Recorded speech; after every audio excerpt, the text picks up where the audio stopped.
Well, hello everybody, it is Ebontis, and it's Friday, and Xur is here, actually, and I thought I would cover the first Xur arrival of Final Shape, because he's changed. He's actually moved. He is always going to be in the tower. So step 1, every Friday, he's always going to be in the tower. Step 2, he's over here actually by Ikora's area. So if you kind of come over here and you're coming down the stairs, he's tucked over here on the right. You got, like, you know, the gold fancy doors. You got Starhorse down there, and then Xur will be over here in his nice little golden throne. So when you come in here, things have changed up a little bit. He's got a rank, and the way you get rank is by spending strange coins. So if you come in here to like strange offers, I can spend random strange coins, which I probably shouldn't do because I want to go for this, but you can spend a little bit of a strange coin. Seems like most of that's probably going to be junk. Occasionally you might get some good stuff, but if you do need to burn some coins for reputation, you get a lot of them, you can spend them that way. So you're going to be able to get reputation. You're going to be able to get reputation rank ups, so you'll get some cores, some prisms, a couple exotic engrams is nice, and then of course these three as you level up. Now, first question, how do you actually get strange coins? Right now I've got 13, excuse me, I had 16. Strange coins themselves, if you look them up, this unusual coin is warm to the touch and vibrates in your hand, can be exchanged with Xur. To my knowledge, I've seen them drop from the ritual playlist. I've done a couple of strikes, maybe one crucible match, but it is the ritual playlists right now that feel like where they're going to be dropping strange coins. If that changes at some point, I will just, you know, if more people learn of places for those, or you guys know, I'll put a pin comment if we get more information. Feel free to drop one if you know more, but honestly, it's just going to be the playlists right here that you're going to accumulate them from. This first week, we're probably not going to have that many of them, and you can see the cost of some of this stuff is going to be expensive. As we go farther down on the road, people are going to be swimming in strange coins, so just early in the final shape, you might feel a little broke. Later on, you're probably going to be fine.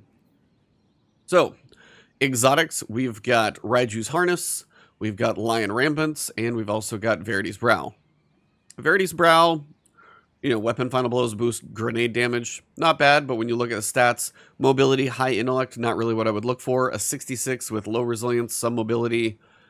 The recovery and strength aren't bad, but again, this is all just about mobility, so probably not. Raiju's Harness, no mobility, decent amount of recovery and some intellect, so it allows for early deactivation of an arc staff.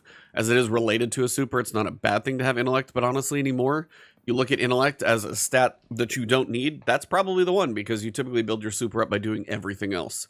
Deactivate super early to create a blinding explosion and gain a temporary boost to arc weapon damage. Arc staff consumes energy more slowly. So if you're an arc staff user, this is one you might want to consider picking up, even if the stats aren't great. Now, these are 41 each. So, and you tend to get like 2 or 4 strange coins per ritual activity, so you're probably not going to be buying a lot of these things this weekend. An engram with complex markers, so you can buy gambit engrams. This is probably something that will like rotate possibly when you go through. You can buy catalysts, and I'm sure these are going to rotate. So for people who are jumping into the game, you're going to be able to buy catalysts that you might not have had drop, been unlucky, whatever it may be. Sunshot is a very, very, very good weapon. So if you don't have the catalyst for that, and this thing hangs out all weekend, I would recommend picking up the Sunshot catalyst if you actually can. It's a lot of grinding, but if you don't have it, it's actually one of the better weapons when it comes to solar hand cannons that I've used in a long time. Yotun, cool weapon. Decent catalyst as well, but again, not probably as high of a priority just because it's not quite as useful of a weapon. When you go to the other page, this is the Xenealogy. If you have exotic ciphers, you can't pick up more than you've got. Strange offers. So as I said, you can do the strange repeatable offerings every so often. See, there you go. Something that's not terrible. I bought an enhancement core. When you get to a point, like, you know, we'll be weeks and weeks and weeks and months into these seasons, we're going to have a lot of strange coins just as you play activities over time. You play a lot of PvP, Iron Banner, you're going to accumulate these things. At some point, you just want to dump some of these in for reputation, you'll be able to. If you want to do some material offerings, you can honestly buy Ascendant Shards if you start building them up. So if you're broke on Glimmer, you don't have some other stuff, you can actually buy Ascendant Shards for Strange Coins, and they're only 41. That is really not that bad once we get later in the season and you play enough. You can buy 7 enhancement cores here for 7 Strange Coins, 17. Everything's got a 7 in it if you can't notice. They're playing a little fun with the Bungie number 7. So you got 17,000 Glimmer for 5 Strange Coins, 50,000 Glimmer for 7 Strange Coins. That's not horrible. Like 50,000 Glimmer for 7 Strange Coins versus 5. Yeah, you should probably do that anytime if he's around. Now this is crucial. Favor of the 9. When you earn a strange coin, there is a chance of receiving a bonus strange coin. This stacks multiple times. So you're going to need to earn 47 strange coins to be able to buy this, and then buy stuff in the future. So you need to spend enough strange coins first, and then actually buy it. So early on, if you're like, I don't even know what to spend my stuff on, and you need to spend 47, you could come out here and, you could buy an exotic if it's one you don't really have. But if you have those and you've got better drops, you could buy some material drops, things of that nature. Spend 47 and you're going to get an unlock. And the more of these you get, the more strange coins you're going to be getting from ritual playlists. So it probably doesn't feel quite as punishing. So early on, he is going to be a bit of a slower vendor to work with. But being as you've got engrams, you've got reputation, you've got access to currencies up here, you've got resets now. The gear offering that you guys can see up here, we've got Hawkmoon. You've got your random exotic, which is going to be 23 strange coins. Now I'm guessing these are probably going to rotate because Cerberus +1, Trinity Ghoul, Queenbreaker, not that fancy and exciting, but if there's certain ones that you think you might need, they're here. The Hawkmoon roll, we've got Surplus, Heavy Grip, Alloy Mag, Fluted Barrel. Catalyst is nice. I mean, Hawkmoon's cool, but I wouldn't say Surplus is like a god tier roll. When it comes to legendary weapons, honestly, when it comes to the random roll on most of the stuff, they don't typically have origin traits anymore. Like this one technically does, because it's somewhat new enough that it actually has an origin trait. And you got Incandescent on a sword with Relentless Strikes, and I've seen worse. Like this one is okay. If you need a solar sword, that's fine. You got a Relentless Assassin's Blade, that's kind of okay. But again, of all of these here, they don't typically have origin traits, so I'm not really excited about most of the really old weapons anymore for any reason.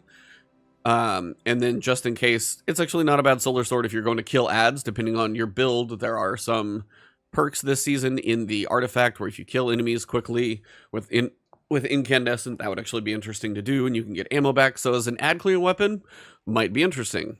Come down here for your armor. You do have some decent rolls. I'm on my hunter right now, so at least we're in the 60s when it comes to rolls.